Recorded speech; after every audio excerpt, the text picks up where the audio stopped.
multiracialism, because it assumes in the first instance that the people have got to be arranged in compartments based on color.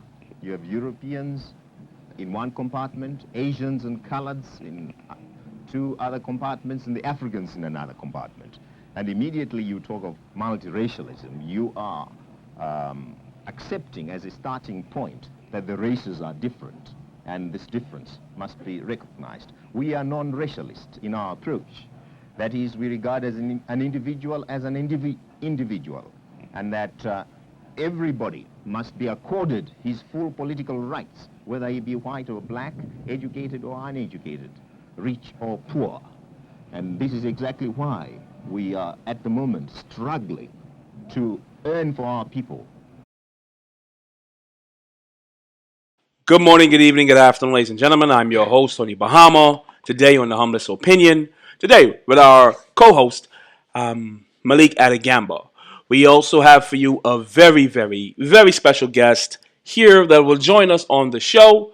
Before we get to that, before we get into our topic on our discussion for today, we have to say a disclaimer. Our disclaimer states that the Humblest Opinion is brought to you by AB2C Broadcasting, TThe, and Professional Renaissance Protection Services. So, this content, this platform is brought to you by an at-will clause. You have the right, at any point in time, if you want to listen, you have the right to exercise your right to choose. If we say, or you hear something, any thoughts, actions, disseminations from this broadcast that you may or may not disagree with, you have the right to leave. You have the right to exercise your choose and not listen. But if you go past that point and you listen, then we are completely non-liable and you are 100% liable. Okay? Brother Gamba. Yes, my brother. Good. We're locked in today. Ladies and gentlemen, we talk about on this platform, the Humblest Opinion, issues relative to Pan-African culture. So, we decided, to track down the white man that is holding all of the black people down, supposedly, right? We actually found Whitey, and he is a guest on our show today. So, Whitey, is that fine? Can we call you that? Yeah.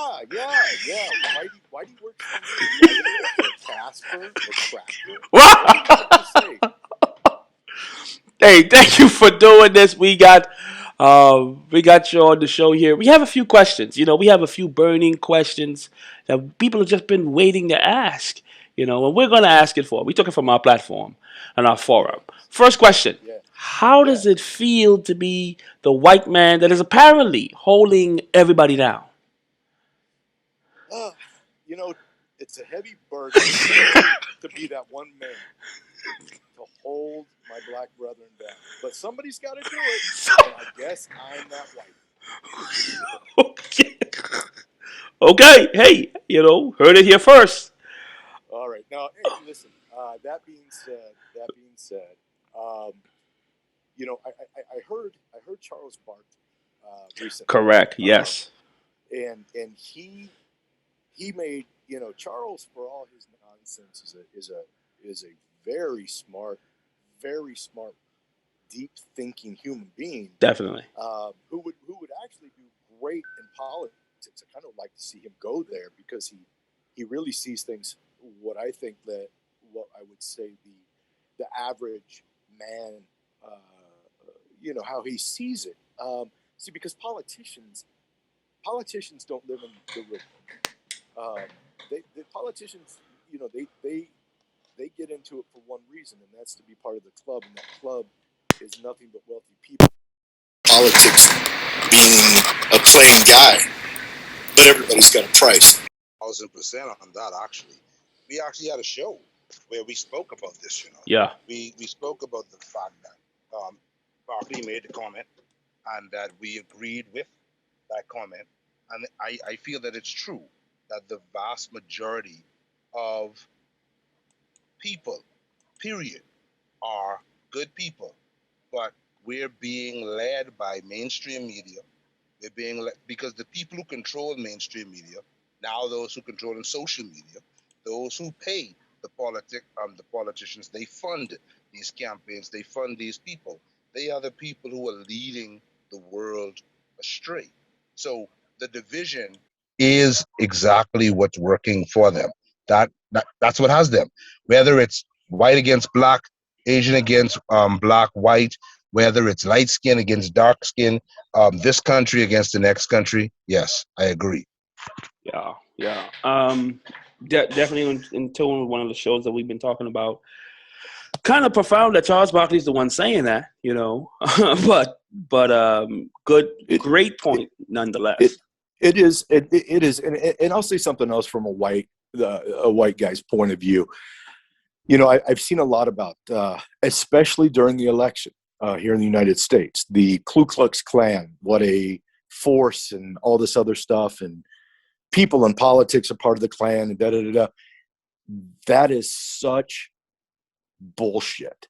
The Klan, I live in a place where if there was going to be Klan, there would be Klan. And I can tell you right now, the Klan is about as powerful as my grandmother. And my grandmother has been dead for about 15 years. It isn't what it was, that awful atrocity, that terrible thing that these racist bastards who really, as call it white man's burden, that we look back on our history, this is what happened. This is what our quote unquote forefathers did, which is horrifying in all respects. That has all been wiped clean. I hear a lot of my black brethren using the word redneck as a kind of a slur towards if you're a white guy, called redneck. I want to teach here real quick. Redneck doesn't bother anybody because it doesn't. It really doesn't, because if you're a redneck, it might mean you drive a truck and you hunt and you live in the country. I know a lot of guys that are rednecks that have, went to MIT, and they're Really? great businessmen, but they live in the country and they drive a truck and they like to hunt. Okay, that's great. I would call them a redneck, and we don't have a problem with that. However, and this is what I'm going to call Klan members, you want to call somebody that's white and really get under the skin, you call them a hillbilly. You call them an inbred hillbilly, because that's what most of these Klan members are. The little pockets that are out there, their family tree has one branch. And, I say that very honestly. I mean, there's a lot of inbreeding with these people, and it's like being taught, it's like the media is trying to teach people. I mean, it gets in their head. These people are, these family members are taught from growing up that any other race that white is inferior. But those pockets of people are so small, they're laughable. They're absolutely laughable. If there was a war with the Ku Klux Klan and the black community, it'd last about 2 minutes. Yeah, Chris Rock, profoundly says in one of his stand-ups, talks about the difference. You have black folks, and then you have niggas. Yep. You have white people, and then you have white trash, like you're saying, hillbillies or inbred, right, and so on and so forth. That's right. And it's a distinction. He said, well, you have Chinese people or Asian people, then you have, I don't know whatever word he used. I think he used chinks, but it's a different, and basically it's a stratification of all people. It's a stratification of all people. And to kind of hunk or lump people in, it's not really true. Charles Barkley, in his profoundness, can't believe I remember saying that, but Charles Barkley in his profoundness, kind of brings up a good point and makes it, people are just trying to live. People trying to live as best a life as they can live. But some people just want control. Some people want control. They do. So I think when we discuss the white man holding the black man down these days. I think what it really comes down to is our government now, our government and our media, because when you can separate like that, then you get votes. And I'm talking about, be it more so the Democratic side. I saw a meme the other day, which I thought was funny, and it was Joe Biden driving a van, and it said, Joe Biden, president-elect, and then there's this black guy coming out of the side of the van going down the road like he's gonna, he's been pushed out, and it said black voters. And that's really how I have seen it over the years, is that all of a sudden, they make everything about race come election time. And as soon as they do that and they make all these promises of how they're going to help minorities, what happens? Not a damn thing. They don't do anything to change it. They do this shit to get votes. Hey, hold on. You sound like Dr. Umar. You sound like Dr. Umar, because Dr. Umar said the exact same thing a few days ago on this Breakfast Club interview. It's the truth. It's the truth. He said there's nothing that's been done. What's her name? Stacey Abrams pretty much handed the political, the election to her, by the Georgia vote and so on and so forth. What has been done? Nothing. Yeah, that's right. And so you have these situations, and as Americans here talking, and we're just talking about the political side within the United States. You see this, that if you can divide the people, you can control the people. Yeah. And there's been,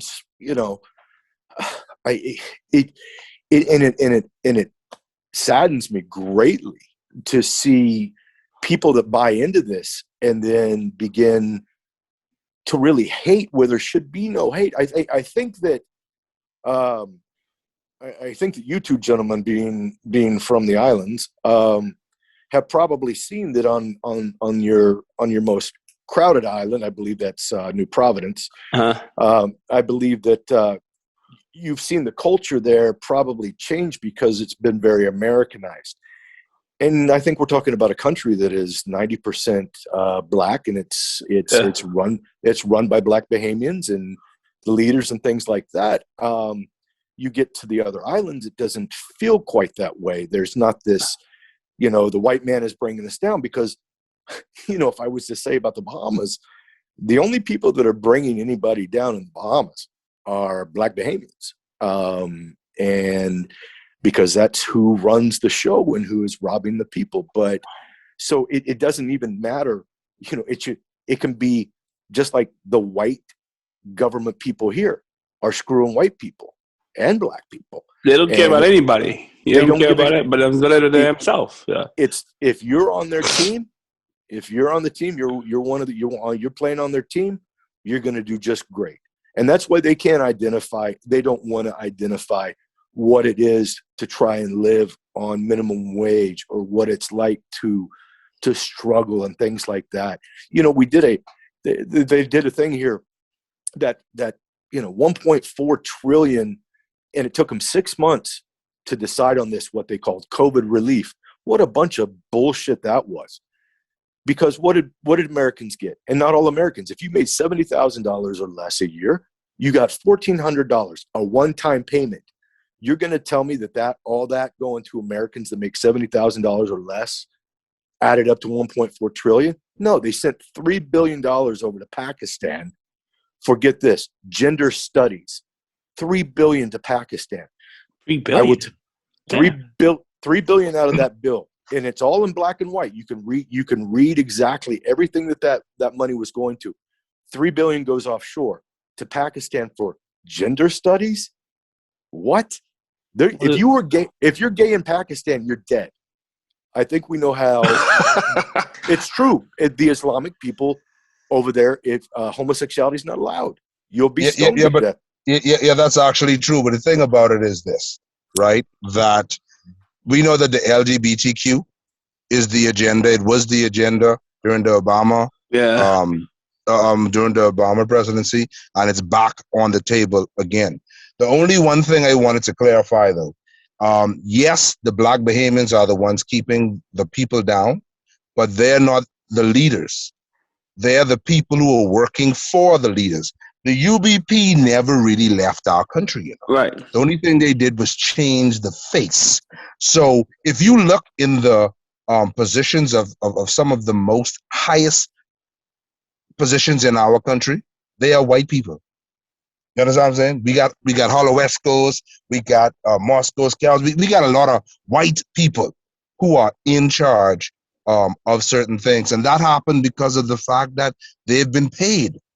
You know, the politicians have been backed. I mean, I'm not going to give you $1 million, $2 million, $10 million to go and win something and then sit back and twiddle my thumbs. Hell no!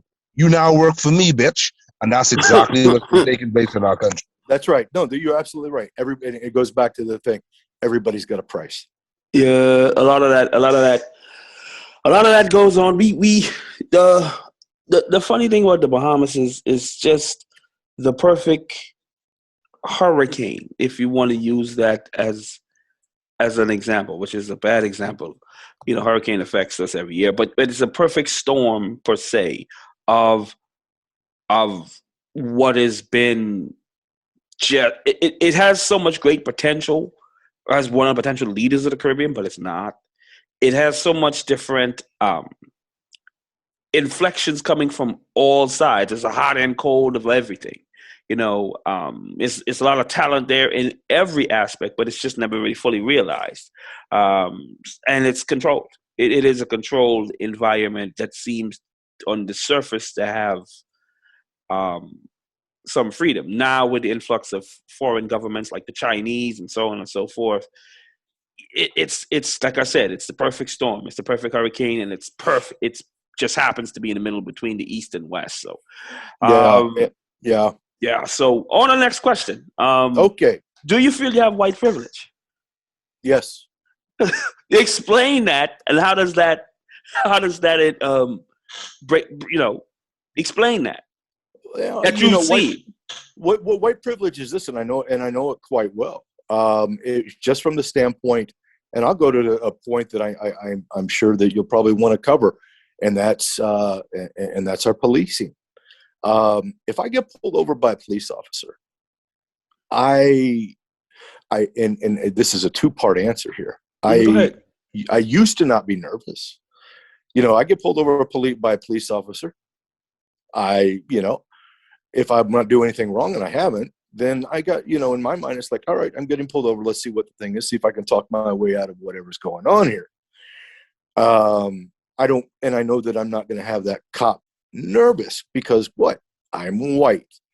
Now that things have gotten a little crazy over the last, 5-10 years with policing, the ones that scare me are the young police officers because they're on edge about everything. So the first thing that I do, because I recently got pulled over, and I shot that son of a. Oh, I'm kidding. I got pulled over. I got pulled over because I went through a stop sign, and it was my fault. And I got pulled over, and I rolled my window down before he ever got out of his car, and I had my driver's license. I have a license to carry a firearm license, and my insurance, and both my hands out the window. Yeah, because I do that. Yeah, I want this guy to know that my hands are nowhere near the gun that is sitting next to me, which it is. Now that's because where I live, I can do that, and he let me off. I apologized. I said, "Oh man, I this area that I was in, and it was new to me. I thought, I screwed up. I'm sorry." And he said, "No worries. I'm going to let you off with a warning." But it made him comfortable. I shouldn't have to, but I understand it. Right. I understand. But from a white privilege standpoint, yeah, absolutely. I see that, especially in the policing area, especially if I go somewhere pre-COVID days, the Kung Flu, as we should call it. But prior to the COVID, when you could go to a mall and things like that, I go into, a store, whatever. I see how people working in the store may look at a black person different than me. I know what's going on. That's crazy. That's crazy. I know what's going on. And I call it a stigma because, again, I think that stigma has been pushed around a lot by the media. It truly has. I think there's a stigma there that just doesn't belong. It absolutely doesn't belong. And I also think it's a way that people dress and carry themselves as well. Listen, you gentlemen know as well as I do. Now I know it started in the slave days. About being what was it called? Something broke, stump broke, Buck breaking. Yeah, buck breaking. Yes, buck buck breaking. breaking. Yes. Okay, and then moved into our prison systems where guys that were willing to do homosexual acts would sag their pants. And Really? listen, Yeah. yes, that's a huge thing in the prison system. You sagged your pants, and the further your pants are down, the more you're willing to do. And that has been in the prison system for decades. But it's become, I'll see guys, I'll go into a convenience store and I'll see somebody come in and his pants are down. What I want to do is put my foot on the crotch of those things and hold him to the ground, because I want to say, man, not only is this ineffective, I don't want to see your ass, man. I don't want to see your ass. And look, if you think this is some type of a, I don't know, statement or fashion thing, you look stupid. But that is something right there that when white people see guys that are sagging, they immediately think that they're probably gangbanging or something like that, and it puts them on edge. Yeah. Whether it's true or not. Yeah. So you get these stereotypes that get rolled around in people's heads, and you think, okay, well, I got to be careful here. Right. I could see. I could let's see be it. honest. Let's be honest. I'm sorry. I'm sorry, Tony Bahama, but let's be honest. As Whitey, as your guest, I just have to admit it. All us white guys, except for the porn stars, are inferior. We feel like our penises don't match up, and it's just jealousy. I think a lot of this stems from the jealousy that we all know that the black man is bigger, stronger, better, and has a huge penis. So I think that's what it comes down to. I think it kind of comes down to some of that. I could see that. It's penis envy. It's penis envy. I'm telling you. Someone said that on another show, on a stream that we were having, I was listening to, or something like that. And I guess that's kind of it. So on that same note, I mean, yes, sir. With policing. Yeah. And for police officers that are listening, I'm fully trained in a lot of this different stuff. First, let me say, I admit and I admire anybody that's willing to put their life on risk for anybody. Yeah, same here. That shit's hard. Like, you go out here and you might not go home. Like, your kids might have to grow up and live with nobody as their parents. Like, so it could change just as quick as that. You don't know what you're getting into. A traffic stop, just like that, could be something different. So, but with that said, with the and it's not a recent thing, with the consistent, faux pas and pretty much fuck ups or intentional murders, because that's all it could be. Like, police have been going on and been happening. What do you think about that? Do you think you could ever mistake a taser for a fucking gun? Like, I mean, come on, you know. Okay, what do you think? That look, man, the woman needs to be put away for murder. This police officer up in Minnesota, it is, I've handled both. I know the job. I get it. And you're on the job. I believe she's on over 20, maybe 26 years. This lady's on the job. Yeah.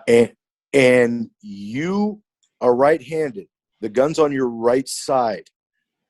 Your taser's on your left. So you grab with your right, which feels completely different, the grip of a handgun versus the very fat grip of a taser. Yeah. And you're going to tell me that you thought you had a taser when a taser has 2 shots to it. And how many times did you plug that innocent man? Damn. So Good here's point. the bottom line. Everybody with a brain cell, and the media can try and make this bad and make black people think that white people think that she wasn't guilty. There's not a white person on this planet that doesn't think that this bitch murdered that man, because she murdered him. And that's just the bottom line. It's tragic. And she should hang for it. She should hang for it. Yeah. Yeah. Brother Gamble, your thoughts?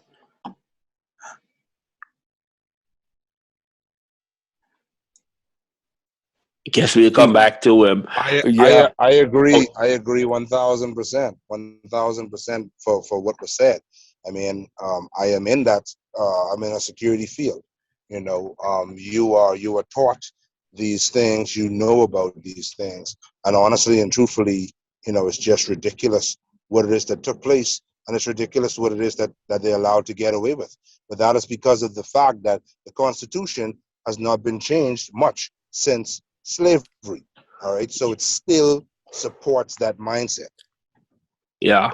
True. Very true. On the same note, another instance, young lady called the police, came up and supposedly had a knife. I don't know if you saw the video on that. What do white people feel about getting shot 5 times in the chest at close range by the officer that came there? Okay, now are we talking about the black lady that was going to stab the other black girl? Supposedly, yes. Yeah. Well, I think you have to look at it, and look, I think we need to look at this objectively, seriously, from the aspect, okay, was it a white officer? It was. And I'd like to touch on that in a minute. Was it a white cop? Yeah, it was a white cop. If you're a police officer and you're going up and you're looking to murder a black person, why didn't he shoot them both? Would be my first question. The second thing is, if you see somebody's life in jeopardy because they are pinned up, I believe, up against a vehicle, and this person is coming at them with a knife, and you are acting in protection of that person, and they get shot, I got news for you. I don't have a problem with that one bit. If anything, I think he probably saved that girl's life. The one that was now I gotta disagree with you on that, because there is some backstory. One, if we're talking on the Zimmerman rule, if we're talking not Zimmerman rule, but that's a similar example. Let's stand your ground. Technically, the girls came to her property. That's not been publicized. So when you talk about media, that's not the information that's been put out there. Okay. They came to her house. Let me ask you, if someone comes to your house to fuck around, what are you gonna do? Okay, that completely changes the story. Absolutely changes the story, and that hasn't been put out there. A lot of people don't even know that that's what's happening. Okay, so let's say that is the case. Then I have to say, your property, where I live, your property starts where the grass, where your property line goes to the sidewalk, okay? And It goes to your back to the neighbor's yard. That is your property. If someone comes on your property in a violent manner, you have a right to shoot them where I live to protect your property and yourself, okay? They don't have to be any, that's it. So if someone came on their property looking for trouble, and she had a knife and was defending her property and herself, then now we have an issue. And that issue then becomes, does the police officer, and this is just an open-ended question. I'm not choosing sides here. I'm looking at it. If I was an investigator, okay, just investigating anything, I would ask first question. I would say, okay, did he know that the woman with the knife, that was her property? If so, how was he, what were the laws of engagement for intervening? Maybe he should have ran up and used his voice or a taser or something like that. Because again, if it's that woman's property and those people came on there to cause a problem, then yes, now we have an issue. Now we have something that is become a tragic death. It really Right. is. But the thing about it is this: I don't know if he knew that the person who was wielding the knife was that. So, That's right. So I will give him that. The issue, okay, you know how it turns to racism? Yeah. Because if the girl was white, that wouldn't have taken place in that manner. Agreed. If anything, he would have grabbed the taser first, or if he did fire a shot, he would have aimed for the leg, or if he hit it even up in the upper torso, it would have been one. This is not an automatic weapon. This is a semi-automatic weapon, which means you have to pull the trigger each time you fire. So the problem for me comes into how they handle the black individuals versus the white individuals, because you have videos where white officers are cut in their throats, stabbed, spit Yeah, saw on, that. Yep. threatened with firearms, knives, whatever, from white people, and those Yeah. people don't die. They That's talk right. about it, or they try to talk it down, right? Or you would have a white guy, which is a recent video that's out now, where they pulled him. They pulled the gun. He was like, basically, but you all need to put these guns down. The officer holstered his weapon, opened the door, tried to get him out. This man closed the door and said, "Listen, man, I'm gonna head on my way," and he drove off. You understand what I'm saying? Now, Really? I have no idea what took place after that, but what I do know is if that was a black person, he would have been dead. So that's where the problem comes in, the reaction to it. Because I personally do not fault the officer for trying to save somebody else's life. That's the job. But did you have to shoot her 5 times? I don't think so. 5 times a bit excessive. A lot excessive. Okay. So I will jump in here knowing how police are trained in the United States. And I know this firsthand. That segues perfectly into our next question. Please explain to us. Okay, and I know how they're trained in the United. First of all, anyone who has a license to carry is given the same rules of engagement as a police officer, which is this: you can defend someone else's life. There is no such thing as a warning shot. If you shoot, it is shoot with deadly force. Do not you talk about, well, he could have shot her in the leg. That is not what they're trained for. If, in fact, I think, right or wrong, they're told, because, it's true, you shoot somebody in the leg, they survive it, you're going to get your ass suit off, whether you're a police officer or an individual. So it's always shoot to kill. The other the other thing that you will see, and you watch the videos, because there's enough of them out there anymore, where you've seen a knife-wielding attacker going after a police officer. The police officer shoots him once. The person does not stop. So it is shoot until they are, until the job is done. So it's always, if you're going to pull your trigger, you're going to pull your gun, you're going to shoot. Once you squeeze that trigger, it's not shoot to maim, it's shoot to kill. And, I wasn't in the guy's shoes. I think 5 seems excessive to me as well. But I do know I have seen where people, have continued to attack even after they've been shot 2 or 3 times. In this situation, haven't seen the whole video. I don't even know if the video itself has been released. But I can tell you this: I'm not in that man's shoes. What I will agree with, absolutely, and I'll put my white privilege to the side for this.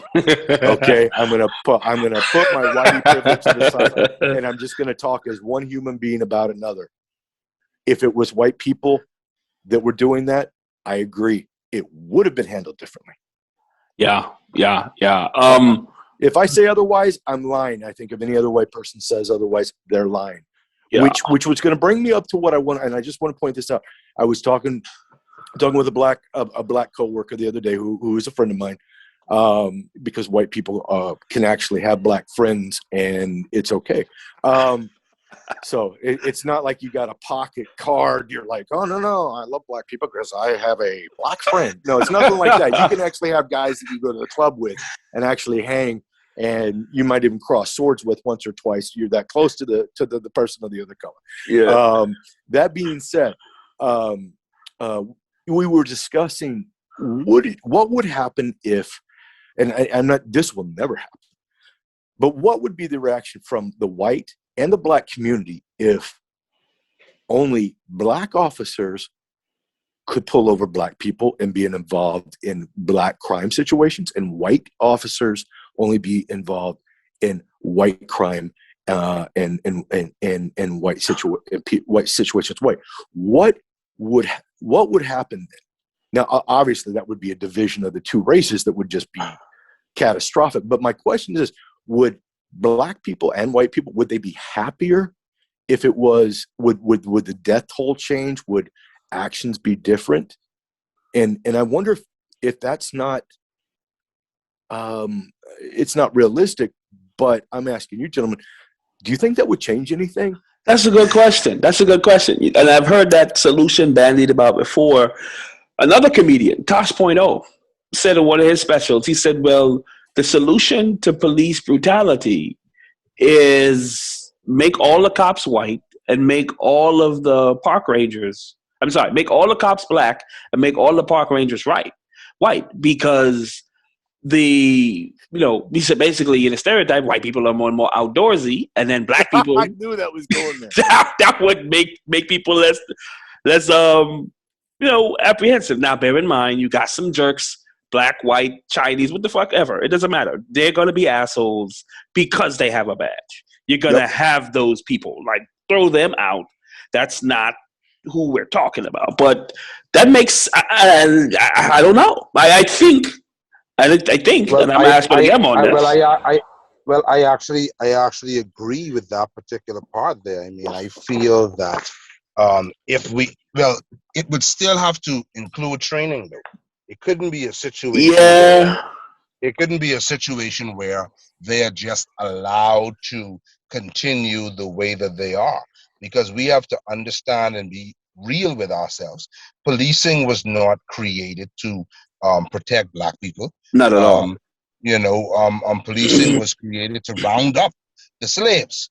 Okay, and then it gradually and eventually became that. We need to understand that countries are corporations. They're not countries; they're corporations. So the military is set in place to protect the corporation, and we're not a part of the corporation. So if we do that, the training has to change. And if the training changes, and you also have people from these various areas coming and policing those areas, I don't feel as if nobody would die. That would be,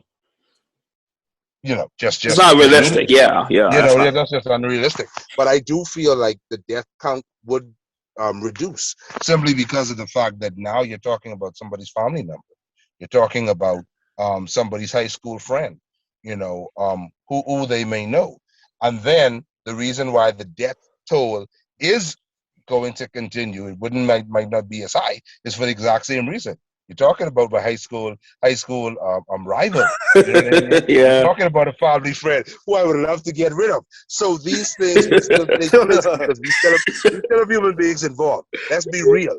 But I don't feel that it would be at the level that it is now. No. Completely agreed on that. If on the same note, I think at this point, black people are kind of willing to try that. You know what I mean? Like, hey, well, let's make all the police officers black. Let's try to own our own police officers or own policing systems. I think it would give criminals a little bit more leeway.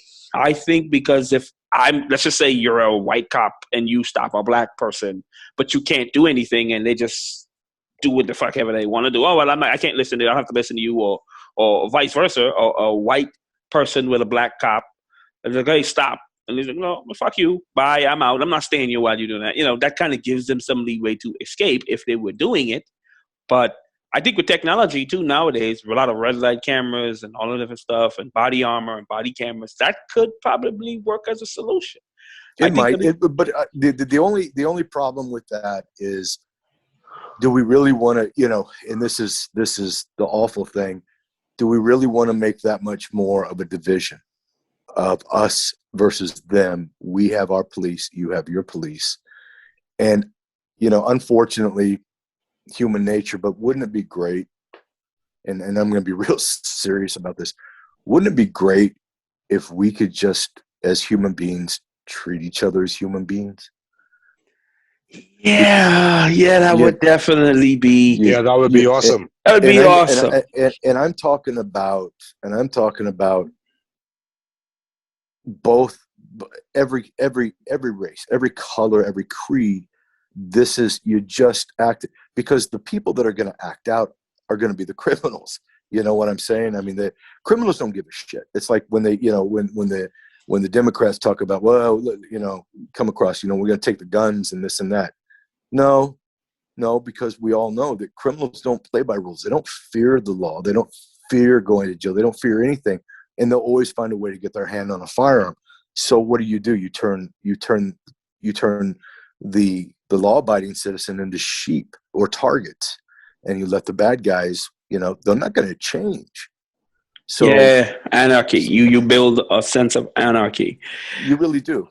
Yeah, because and in the hindsight of slavery, hindsight of best black codes and so on and so forth, there has not been an equity in American culture, and Absolutely maybe a not. lot of global culture. There has been all except say 5 countries that England has not, or Great Britain has not attempted to colonize. Yep. And it's not because they didn't try; it's just the people didn't resist. It is an economic and political and then governmental inequity that exists today. Well, Still, yeah, I think the new Great Britain, and looking at that way, is the Chinese. yeah. Explain. I have seen firsthand on 2 trips to Africa over the last 10 years how the Chinese have bought off political leaders in 2 different countries there. They actually build roads that only Chinese workers are allowed to drive on. Really? That's absolutely true. In Zimbabwe, I saw that firsthand in Zimbabwe. And all of those roads went to mining areas that were being gutted and shipped back to China. It's bullshit. But that's what happens. And the only reason that happens, and we go back to the almighty dollar, right? We go back to money. It's because the people in power, they get paid off. And they're like, you know what? You do exactly what you want from this point on. We just got rich. We don't give a shit about our people. Yeah, and that's the problem. That's a bigger, greater problem. That is a bigger, great problem. And guess what? I don't think it. That's the real pandemic, because it's in every country. It's everywhere. It's everywhere. And at the end of the day, that's why if human beings that aren't the leaders, and there's a whole lot, millions, billions more of us than there are of them. If we just treated each other like human beings, we're all born out of a mother's womb. We all bleed the same. Just because the melanin in one person's skin is different than somebody else's makes them less, is the biggest bunch of bullshit that's ever been propagated in the planet Earth. Yeah. But it comes down to economics. I personally do feel that, given the state of all of it, slavery, colonization, so on and so forth, economic empowerment, I think, this is my thought, my humble opinion, that black people kind of need to have their own place for a period of time to kind of heal, to kind of change, and to kind of build their own sense of structures. It's kind of like in a relationship. You have somebody that's broke, that doesn't have as much economic willpower as you, or economic capability as you. And economically, black people have been that. So kind of getting away from that bad relationship, bad interaction, there does need to be some economic time to heal. There does need to be some community redevelopment, some training, and so on and so forth. That's just my personal opinion. Next question. Go ahead, I'd like to make a point there. I do agree with that 100%.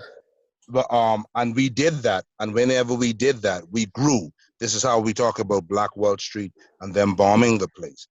When the authorities see what's happening, they go out of their way to create discord. So we're right back to the division. People were okay with us being on our own, until they made certain that they weren't. And that's how it is. Okay. You have a lot of people who aren't watching the other individual, but then they put the spotlight on you and say, hey, this is wrong. You shouldn't say my people, black power, because, okay, but you don't want to say white power, but you don't have to say white power because you already have your power. So I don't understand why, why that would even be an issue. You know what I mean? Yeah. We don't have to point, at the fucking obvious. You know what I mean? But so the thing about it is this: other ethnic groups, because race doesn't exist, they created that shit. And you know when they created that shit? They created that shit when they started having revolts with black and white. But there was no black and white at the time. It was just people. You understand me? We're That's it. tired of this shit. Yep. We're tired of this shit. So there were revolts. It was a huge revolt. And you know what they said? But you know what? We can't let this shit happen no more. So what we're going to do is we're going to create race, and we're going to put certain people on a certain level. Now, mind you, that didn't give the white people that they deemed white some power that or Shut that finances, bitch up. right? That right that ended up catapulting them to the 1% of the 1%. No, what they did was that they lowered the standard of who they considered to be black. You feel what I'm saying? Right. Yeah. So you weren't greatly elevated immediately. I mean, gradually you started coming up on the ladder, and now as corporations come around, you have a situation where if you're white, you have the privilege of having certain jobs, whether you're more qualified or not. And if you're black, then you don't. You feel what I'm Yeah. saying? Yeah. Okay. So they created that. All right. But other ethnic groups can say or act like they only want their own people. You go inside a lot of Chinese businesses, they only have their Just as people about to working. say that point. I just about to say that Okay. point. They only have their people working. You have a lot of white people. They only do business with themselves, their family, and other white people to build. They keep that money rotating within that group, and there's nothing wrong with that. But if black people try to do it, then they want to say reverse racism, which is so stupid because you can't possibly be racist, because the true meaning of the word racist is to oppress a people. All right. Yeah. They added these things like bigotry and whatever to those things to make it seem as if, hey, it's not as bad as y'all think it is. Yeah. Yeah. Yeah. From a numbers perspective, which of course, men lie, women lie, numbers don't lie. The numbers say back in George Mendel, it was Mendel's law. I think it was 1800s or so on and so forth. After, I guess, pre slavery, or not pre slavery, pre the ending of slavery, like on its former form, they came up with these concepts of stratifications of human beings or races or so on and so forth. And his theory states that some were inferior, some were more superior, and it's just a bunch of malarkey. Before that, if you look back at the census records, you were listed as such. You had Native Americans listed as black. You had, so on and so forth. So there is a lot of confusion, and it is a construct. Also, since that time, if you look at America as its total, that on really global places on its total, the 1% that are in a position of economic power, that money hasn't moved in probably the last 200 years. Like the Rockefellers still have their money. The Vanderbilts did some stupid shit, but they're still better off than most people. Yeah. The Clintons still have their money. The Clintons still have their money. The Trumps still have their money. That's it. So the stratification of when the revolts kind of happened, and it was a lot of revolting, was when the middle class or the white poor on the freemen black that are pretty much in the same economic stratification middle, though when they started to say, you know what, these guys on the top, they're screwing me over, they're living the great life, I'm just living marginally, let me side with the people that are at the bottom, either blacks or foreigners or so on and forth. That's when the problem came. So it's like, okay, cool. The concept or the construct of race, was pushed by media and pushed through the masses to say, look, let's try to make those people not think they're in the same economic shoe, or something that's going to make them feel that they're so different. And that's just really what the fact of the matter is. That's just really historically what it is. On to our next question. I mean, so you mentioned about yourself being, working in professional services, professional protection services. Let me ask you, if I was in a strip club and I made it rain and you're my bodyguard and I threw my money up in the air, I just threw $50,000 in the air, and then all of a sudden I say, no, that's a bad idea. I want my damn money back. What would you do? I'd laugh at you. I mean, seriously, I would straight up laugh at you. And if you fired me, I'd be like, no worries, because just because you're stupid, it doesn't mean I got to go change. In fact, if you fired me, I'd be fighting those strippers naked and all to grab as much of that money as I could before I left. I'd be like, that's my back pay, bitch. But yeah, but what's your thoughts on that? Yeah, I'm telling you, man, that is just, yeah. And listen, some people will do some stupid shit, and it's like, no. Listen, I would agree with that 1,000%, man. 1,000%. Simply because of the fact that it is not my fault that you were a dumbass. So yeah, hands down, I agree with that. I was like, hey, I'm here to protect you, not your money. And if that's the case, I'm going to work out a deal with the girl with the biggest titties over here. And I'm splitting this half and half, and we're going up to VIP, and we're going to get it all over us. Right. Yeah, that's kind of wild. That actually happened, by the way. Just so you know, that's why we brought it up. Well, how did the bodyguard react to that? He fucking laughed. I mean, he couldn't do anything. I guess he could, the security for the club intervened to stop him from intervening. You can't. He shouldn't even try. I mean, he should be schooled enough to realize it. He should realize, you know what? I legally can't carry a firearm into this club. These guys that are in the club have already got them, and there's probably 6 or 7 of them, and my ass is out of there. So that actually happened. That's just a silly, Another question. What if you're a bodyguard, you're in professional services, and your client says, no, we have some ecstasy, we have some dope, some smack. Hey, we need you to do this to get that job. And you're already on the job. I mean, is it pure DMA? Or has it been cut with something? Because if it's been cut, I ain't gonna touch that shit. If it's blue magic, you want it.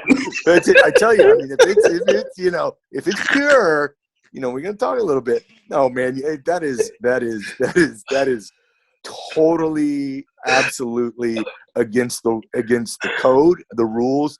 It's a no-go zone, and if the guy, your principal, the man or woman that you're working for doesn't get that, then they don't deserve to have you. They're like, everybody's doing it. We saved you some. Man, I tell you what, I did peer pressure back when I was a teenager. Now it's just like, man, get the fuck out of here. In fact, if he insisted and he put it in my pocket, and we were at the club, I would go towards the bathroom. I'd stop somebody. I'd hold it out in my hand. I go, $20. So, yeah. So on that note, though, tell us the importance of personal protection, the right to bear arms, the right to protect yourself, which has kind of been demonized in a lot of different ways, which is, of course, the Second Amendment. And Brother Yam is going to chime in on this too as well. But go ahead, tell us your thoughts on that. And why do white people have so much guns? You know what? I mean, I could sure. We have guns because of black people. God,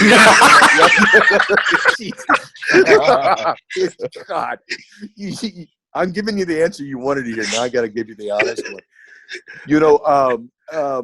From a heritage standpoint, if you look back to, oh man, founding fathers, all that. We grew up in the country grew up in a time when it was very wild, literally very wild. You were constantly having wars with the natives, the Aboriginal people of the North America. You were having battles with them. You were having to put food on the table, and you did all this through firearms, through hunting, this was the life, and it progressed as time went on. It progressed. Then you got into the big move towards the West, gold rush, things like that, and anybody without a firearm at the time, you were going to be victimized. It's just a matter of how it was. So everyone grew up around them. They shot them, and it got passed down generation to generation. And it's really been, it's almost a part of the heritage as being an American. And that being said, hunting, the hunting community in the United States, all that money goes to fund our national parks, things of that nature. The people that don't hunt and they want to go take pictures of birds and see these animals and all these beautiful things, they can thank the hunters for that. And without those firearms, they wouldn't be able to do that. Because the world's a little bit crazy, especially here, especially even more so after 9/11, where, boy, you want to talk about something that'll bring people together. I can't remember a time when black and whites were so close as right after 9/11, because we were fighting a common enemy. So I'll just throw that out there real quick. Of course, again, media and the people in the government, they don't they see that unity. We got to divide these people real fast because they're going to gain power if they're united. Yeah.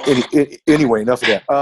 But as far as firearms go, I think that you find that kids are raised around them, especially a lot more in rural areas in the South. They're brought up correct. Typically, they're brought up correctly. They learn how to handle a firearm early on, the safety behind them, that it's a tool. It's used as such, be it for protection or for putting food on the table for your family. I happen to have firearms that do both, and it's just that type of thing. And I guess that would be my reasoning behind the fact that Americans love their firearms. Besides, I mean, anybody who's ever gone out, especially if you go out with me, you go out with me and we go out someplace in the country or whatever, and I pull out a 50 caliber handgun, and we're shooting cantaloupes and things like that. There's just a lot of fun behind shooting a firearm. It's Those just poor fun. cantaloupes, right? Huh? Those poor cantaloupes, right? Well, yeah, because yeah. I mean, whatever. There's a group for everything now. It's Greenpeace is gonna come out. No, That's fine. That's fine. I got ammo for them too. Yeah, but again, what's your thoughts on it? In what way? As it relates to protection is necessary. Period. I feel that everybody should have the right to bear arms. That's how I feel. The only problem, of course, is that the same rules don't always seem to apply, or it depends on whatever state you're in, the way they operate and maneuver. But I feel like everybody should be allowed to carry firearms. I feel that protection is absolutely necessary, whether it's physical, as in martial arts, training, outdoor survival training. All of that is for your protection, because you're not always going to have power.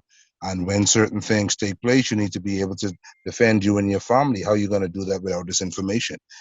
So firearms, martial arts, outdoor survival training, these are things that should be on the list for any man who considers himself to be a real one. And if you disarm a people in any country, I don't care if it's here or wherever. Anytime you disarm a people, now you have sheep. You have a people that can't. If things got really bad with the government, they were so corrupt. Maybe they the next turned into a Cuba, where communism was going to take over, and the people didn't want it. How are you going to revolt? And in the Second Amendment, that's what was one of the reasons I can't quote it verbatim right now, but I know, in the Constitution talks about a well-armed militia, and things of that nature. I mean, there's a reason behind it. The only thing that I will say is that training is absolutely necessary for anyone who's going to be allowed. Should it be your right any more than it should be your right to have children or drive a car or what have you, or vote or whatever the case may be. But I think that with a firearm, having one, the responsibility is enormous, and there should be some training there that is absolutely mandated, and not just a little bit of training. I mean, needs to be quality training there that is mandated, because bottom line, should it be everybody's right? Yes. Should it be everybody's right to drive if you can pass a driver's test? Because we all know there's some shitty drivers shouldn't be on the road. Oh man, yeah. And there are plenty of people out there got no business owning a firearm. So on that same point, do you agree with universal background checks? Oh, absolutely. That's crazy. 100%. Yeah, I agree, because everybody shouldn't have to. Damn, some people are fucking crazy. Like, I mean, come on, No, and I think of people like, oh, right to privacy and this and that. Look, I think when they do your background check, they ought to be able to check. They ought to be able to check any records that you have mental issues. And if you if you do, then you shouldn't be allowed to. If you're a sex offender, things like that. I mean, there should be reasons that you are not allowed to have a firearm. Absolutely should be reasons. Yeah. There are some clauses. If you are a part of an extremist group, do you feel that they should be denied firearms? Extremist in what way, though? I mean, there's run the gamut. Whatever one you feel might be the worst one, or like on the spectrum. Well, I think any that is, I guess, if we go with the word extremist or terrorist, domestic terrorist or otherwise, absolutely not. Absolutely they should not. Yeah, they should not be. I really don't, because I mean, that's why they'd be called extremist. If we're going to define it, as such. But again, it goes back to, I guess if there was a state within the 50 in the United States that all of a sudden everybody decided they want to secede from the Union, and they were deemed extremist, but they had firearms, then now we're getting into a completely different topic. So I think though we're on the same page here. I think extremist is as far as a group that's violent, without purpose behind it, or towards, another group or what have you. No, they shouldn't even own a butter knife. Correct. Okay. Couple questions. We're getting there to our time here. We thank you for having you on. Lightning round. Couple quick questions. Start with a yes or no. Give an answer afterwards. Do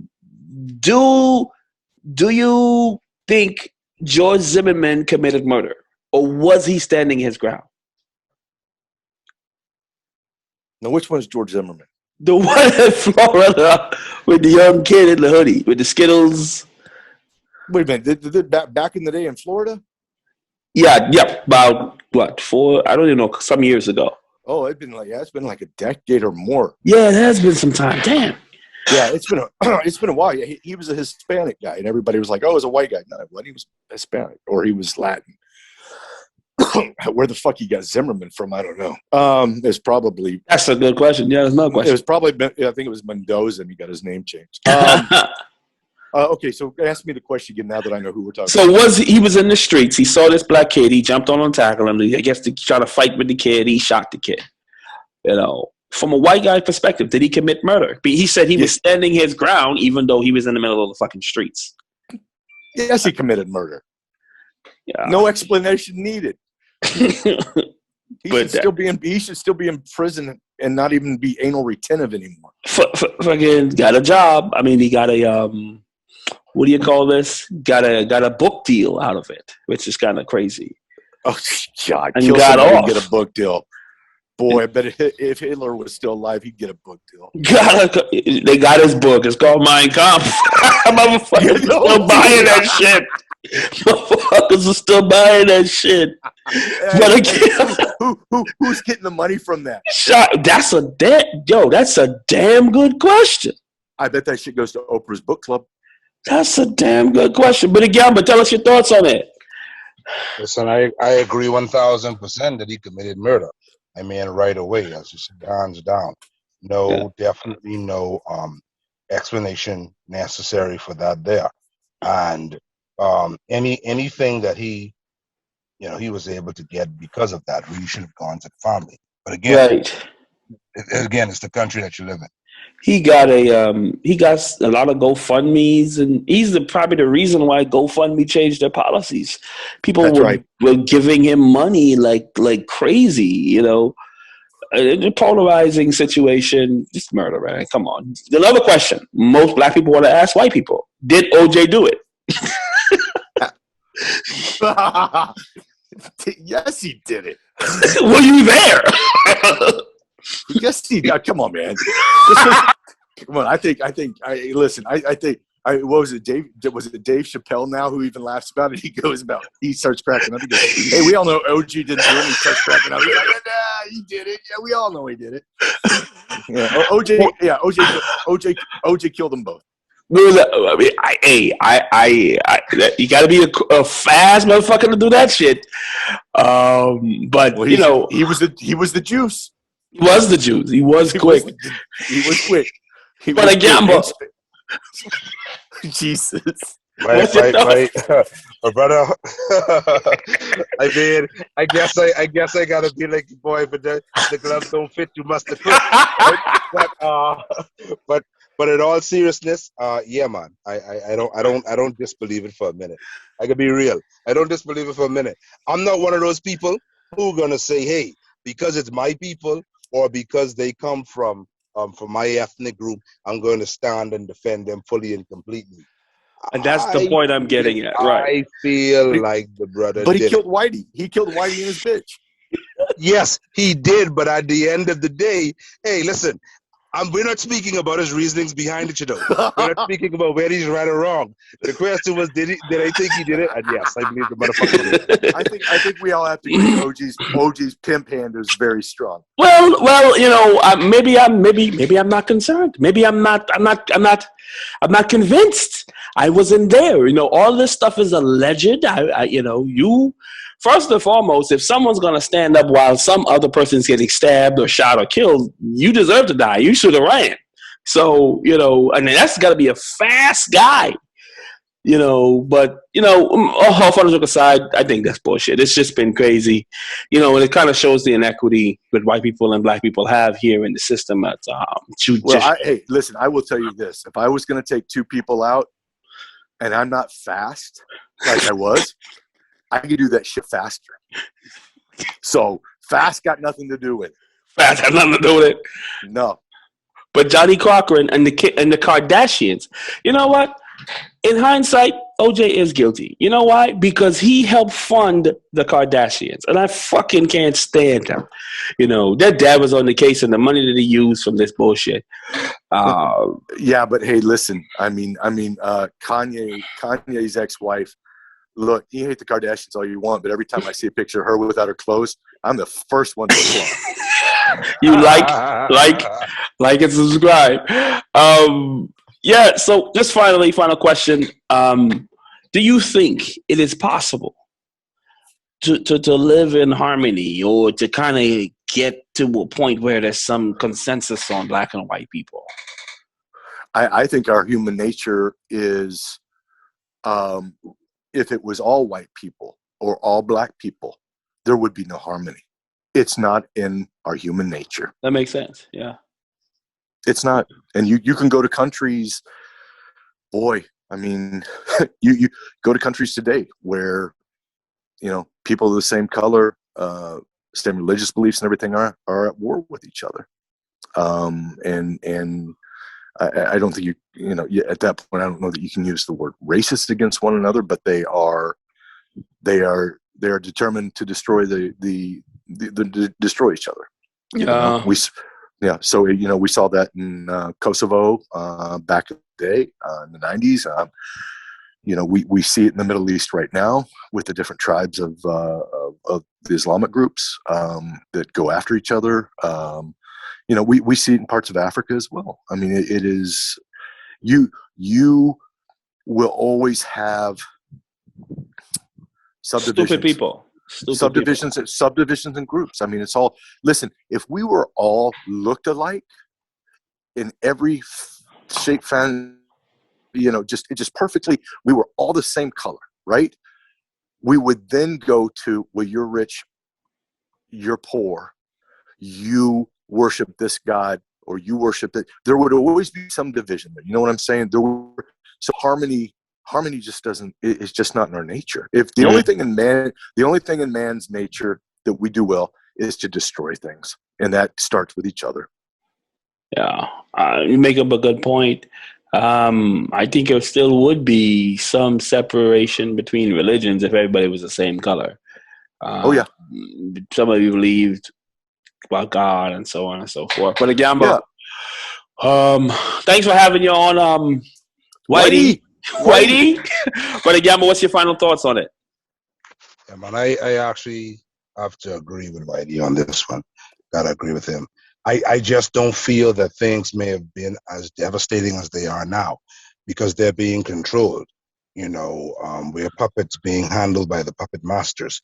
But of course, there's going to be disagreements. I mean, even when you're in a relationship with someone you love, you have arguments. We're not going to agree on every single thing, so it's just not possible. But I do feel like life itself would have been better if we didn't have these people behind the curtains controlling things. Yeah. And you told, I saw something recently that you put down that, I'll use it the rest of my life. And that is, the system isn't broken. It was created this way. Yes, it was. And that is the thing that people need to understand. What is going on is not, because people always say, oh, we got to fix the system because it's broken. No, we got to change the system. The system was set up exactly how it is. Exactly how it's working is exactly how it was designed to work. And it was built to this way over centuries. It didn't just start happening. That's right. So, so we have to understand that we need to take our mindset away from how they have us thinking and go back to just human principles, morals, human decency, love for your fellow man, and we would be in a whole different position. Yeah. Ladies and gentlemen, thank you for tuning in to the Humblest Opinion. Myself, Tony Bahama, Malik Adegamba, and Whitey, joining us here. We finally found him. It took us a lot of years. We tracked him down. But he was coming enough to come on our show and give us. I'm using a satellite phone because I can't have you black people finding me. Agents too. Hey, listen, I don't blame you, but I'll say this: just check in every once in a while. Let us know what's going on with you. You know what I mean? We would love for this to be a continuous situation. There are always issues that are taking place, and we would love to know what Whitey thinks about. Listen. I will bring the white man's perspective. I will bring my white privilege and my lily white ass to the show anytime that you ask me. Ladies and gentlemen, we thank you for tuning in. Thank you for joining us on The Humble Opinion. Until next time. See, there we go. I know destination, you never been there before. Oh, no reservation, come on, let's go and explore. If you never know before, well, it's a chance.